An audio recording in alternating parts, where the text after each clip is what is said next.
I used to tell people I enjoyed teaching. That wasn't really true. But it sounded better than admitting the job simply filled my time. Most of the staff assumed I had everything figured out. They didn't see how I stayed late in my classroom, pretending to grade papers just to avoid returning to a flat that felt more like a holding cell than a home. People believe what makes them comfortable. I never bothered to correct them. That Monday began like any other. Rain streaked the windows, a steady drizzle that left the whole building drowsy and muted. Students drifted in with the usual mix of complaints and half-hearted chatter. Jackets dripped. Trainers squeaked against the laminate floors. I didn't have the energy for anything elaborate, so I started with a simple warm-up. Draw a character you'd like to write about this term. Anyone at all. From a story, from your imagination. 10 minutes. Pencils scratched across paper. A few students argued over colored pencils. One boy tried to draw a dragon so large it swallowed the page. Ordinary chaos, comforting even. Then my attention drifted to the back row. Joel Watkins sat hunched over his desk, shoulders rigid, tongue caught between his teeth in focus. He was a quiet child, the kind who apologized even when he'd done nothing wrong. I expected something soft from him, a pet, maybe a cartoon figure. When he slid his paper forward shyly, something inside my chest went cold. The face he had drawn wasn't imaginary. It was familiar in a way that stole my breath.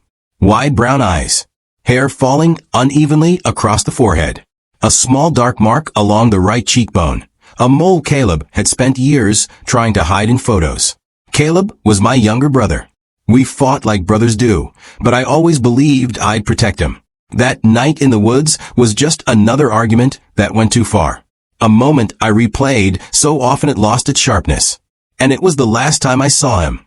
20 years had passed since I'd seen my brother's face. And here it was, sketched in pencil on loose leaf paper by a boy who hadn't even been born when Caleb disappeared. I forced my voice to stay steady. Interesting. Who's this supposed to be? Joel hesitated. His pencil hovered.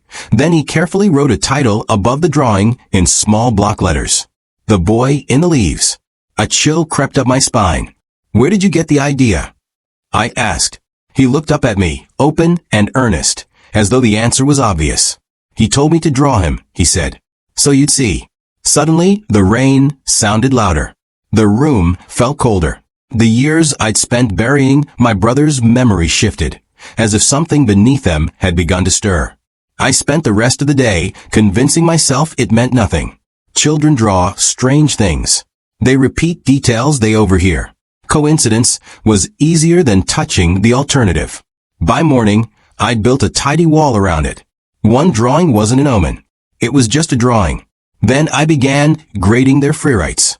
During silent reading, I noticed a short piece from a girl who usually wrote about princesses and ponies. This time she described a boy standing beneath the trees, smiling a lopsided smile that revealed a chipped front tooth. Caleb had chipped his tooth falling off his bike at 7. My throat tightened. I set it aside and read the next. Another story. Another boy. He laughed like he couldn't quite catch his breath. Caleb wheezed when he laughed too hard. The third described a boy who walked as if something was stuck in his shoe. Caleb's leg had always been slightly shorter, something only family noticed. My pulse climbed, but fear wasn't what hit first. Anger did. Someone had to be behind this. Older kids spreading a cruel story. A sibling feeding details to younger ones. Children could be careless. Adults even more so.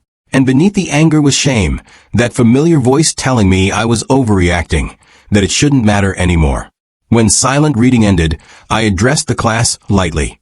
These stories, many of you chose the same character. Did you plan that together? They shook their heads. Confused glances passed between them. No one told us to, one girl said. We just saw him. Saw him. In our dreams, another added. It was the same boy, a third clarified. My chest tightened. Why him? I asked. Why that face? Silence fell. Then a small boy who chewed on his jumper sleeves raised his hand halfway, lowered it, then raised it again. I encouraged him gently. He said he used to be your brother, the boy whispered. But he's different now. He hesitated. He wants you to find him. The room felt like it stopped breathing. I smiled tightly, muttered something about imagination and themes, and dismissed them for break. But my thoughts were already spinning. This couldn't continue. If someone was spreading stories about my family, I needed to know. If someone was influencing these children, it had to stop. I planned to investigate quietly. But deep down, something colder whispered that this had already gone too far. I didn't want to visit my mother. I never did. That house held memories I'd spent years sanding down into something manageable. But after the drawings and the dreams, I couldn't avoid it. The drive felt longer than it was. When I pulled into the driveway, the house looked smaller. Or maybe I'd just grown while my mother remained frozen in grief. She opened the door before I knocked. "Evan," she said, smiling tightly. We exchanged small talk until it ran out, as it always did. Then she led me down the hall. Caleb's room was preserved exactly as she'd left it. Posters faded by sunlight. Trophies untouched. Bedding smoothed, as though he might return any moment. I expected to find something disturbed. Nothing was. That should have comforted me. Instead, it unsettled me. "Oh," my mother said suddenly. Something came. She handed me an envelope. No return address. Inside was a crayon drawing, rough and uneven. Caleb stood in our backyard, smiling. Same haircut. Same bright eyes. Same tilt of his head. "You sent this?" she asked quietly. "An apology?" "No," I whispered. The timing snapped into place. A week ago was when the dreams began. Then I noticed something else. The hill behind him was wrong. Our yard had never dipped like that. The slope matched the woods, the embankment from the night he vanished. In crayon, it showed the truth. A sudden drop. A fall that could hurt a child. Whoever drew this wasn't remembering the past. They were remembering my past. By the next morning, professionalism had worn thin. I wasn't thinking like a teacher or an adult. I called Joel first. "I didn't hear it," he said quietly. He showed me. "In a dream." I pressed. He nodded. "He doesn't like when you ask about him," Joel whispered. "He wants you to remember on your own." "Remember what?" Joel swallowed. "He said you were there the night he changed." "No one knew that." "He remembers what you did," Joel said. "But you remember it wrong." Then, barely audible. "He's coming to school today." By midday, dread replaced curiosity. Outside, beyond the football pitch, at the treeline, a small figure stood watching the building. Watching me. I knew bone deep it was Caleb. By lunchtime, the figure was gone. I told myself I'd imagined it. But my feet carried me forward anyway. The forest swallowed sound. Leaves shifted as if something had just slipped away. Memories surged back, sharp and unfiltered. I stepped into the trees. The hollow was wrong. Child-sized. Fresh. "You left me," whispered the ground. I tore through the leaves until my fingers hit paper. A drawing. Caleb's face, but wrong. Older. Warped. I'm closer now. Back in class, the students began repeating my words. My words. "You always slow me down. I'm not your babysitter. Just go."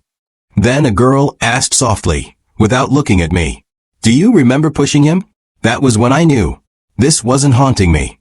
It was forcing me to remember. I returned to the forest. The truth surfaced in fragments.